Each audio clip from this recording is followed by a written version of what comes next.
Alrighty, 2024 started off in Edinburgh at Hogmanay. I started off with Demon Copperhead, a modern retelling of David Copperfield. Tragedy, comedy, painful but beautiful, 5 stars. Next was Here Goes Nothing by Steve Toltz, 4 stars. Surreal, unpredictable, verbose. And Happy by Darren Brown, a non-fiction book about human contentment, 5 stars. I read these while on trains to Manchester and back to see Tash and Joe, and mooching around freezing cold London eating bagels and Indian food with Brown. We went to Lanzarote to get our tan back. We stayed at a nude beach and caught up with Pablo and Sara, who, to clarify, were not living at the nude beach. And while there, I read The Year of the Locust, a decade-awaited follow-up to I Am Pilgrim. 5 stars, even though it was preposterous and implausible. We got the crazy news that we'd been funded for a TV show, so I flew back to New Zealand, and while on the plane being kept awake by a girl taking endless selfies, I read Impossible Creatures by Catherine Rundle. 3 stars. It's about magical animals, it's more written for young people. And Cloud Atlas by David Mitchell. 5 stars. Buzzy, unexpected, enthralling. Back in New Zealand, I got to see so many pals. Read my first Hemingway book, The Sun Also Rises, 4 stars, it's a bit too manly for me. And Lessons in Chemistry by Bonnie Garmis, 3 stars. It was a bit too twee, but then again, I'm not the target demographic. While we were in pre-production for Can't Be Better, I read I, Partridge by Alan Partridge, 5 stars, hilarious. And Born a Crime by Trevor Noah, 5 stars, heavy subject matter with a light voice. During the 6 weeks of shooting, after the overstimulation and overwhelming joy of directing and working with the funnest people on the funnest project ever, I unwound by reading The Book of Hidden Things by Francesco Dimitri, 3 stars, The Mysterious Case of the Alperton Angels by Janice Hallett, 4 stars, and The Last Devil to Die by Richard Osman, 5 stars. On the flight back to London, I read East of Eden by John Steinbeck, 5 stars, a classic for good reason. It steams, weaves, and crackles. Back in London, I decided to read Edward Rutherford's tome London, 5 stars. It's just so long, it's like 1,200 pages, so it carried me through fun times in London fields, a trip to Seville, and a half marathon. Man's Search for Meaning by Viktor E. Frankl, 5 stars. Intense reading about logotherapy written by a man who survived war camps. Read this while picnicking, table tennising, and drinking wine with Coke Zero in the park. It's what Frankl would have wanted. Penance by Eliza Clark, 3 stars, too dark for me. And Heaven's River by Dennis E. Taylor, 5 stars, sci-fi soul chats. I read these both while in Venice. While Julie was cultured visiting the Biennale Atlas Festival, I walked around taking photos by myself, drinking Aperol Spritz and pretending I was an artist. We went to Cork next to see Crowded House play, Kiss the Blarney Stone, and read The Well of Ascension by Brandon Sanderson, 5 stars, a nerdy adventure foray with a surprisingly politics-heavy storyline. Nomad by Alan Partridge, 5 stars, hilarious. A Life Discarded by Alexander Masters, 4 stars, it's quite quirky. 3 Women by Lisa Taddeo, 3 stars, provocative but with a limited scope. Easily Distracted by Steve Coogan, 5 stars, because I love him. I read all these while we had a leaking shower and I experimented with a more preppy fashion style. We went to Malaga next while I edited Can't Be Better on my laptop. I took the plunge and read It by Stephen King, another monster of a book. 5 stars, of course, in spite of the orgy surprise at the end with the 12-year-olds. The Satsuma Complex by comedian Bob Mortimer, a slacker mystery with a charming enough voice.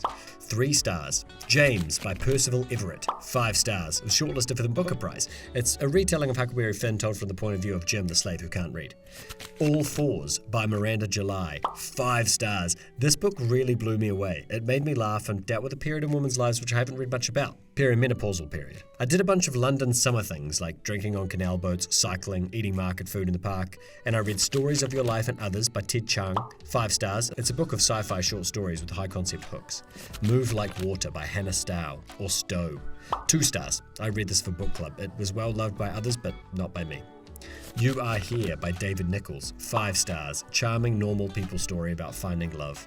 And The Ministry of Time by Kaylan Bradley, 2 stars. A great concept ruined by meandering storytelling. Flew back across the world for a best friend's wedding and on the way read We Were the Universe by Kimberly King Parsons, 2 stars, it's a rumination on grief. And stopped in to shake off my jet lag in Bali, where I read Midnight's Children by Salman Rushdie, 5 stars, a magical surrealist life story set during India's independence.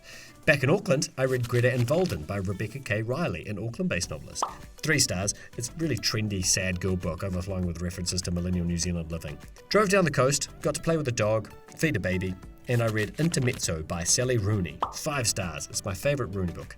Audiobooks kept me company on my long drives. The Anxious Generation by Jonathan Haidt, 5 stars. And Ultra Processed People by Chris Van Tulleken, 5 stars. Both of these changed my life, I'd say. Highly, highly recommended.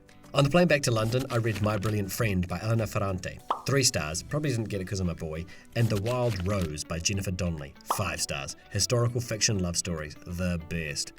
London got cold and misty. I read Big Swiss by Jen Began, 5 stars, another hilarious and graphically honest perimenopause book.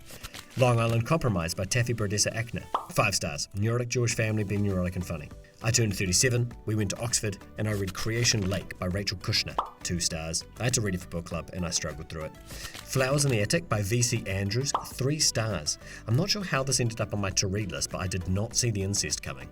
Went to a spooky and beautiful Brighton, got slammed in the mosh pit of Bad Nerves, and I read Good Material by Dolly Elderton, 5 stars. It's about a mid-30s English chap going through a breakup, and I loved it. Finally, Annibot by Sierra Greer, a high-concept AI romance thriller, 5 stars. I read this in one sitting. It's the first time I've done that in years. And now we're here, looking toward 2025, setting some new reading challenges. But before I don't need these, by the way. These are just for show. Before I go, some stats.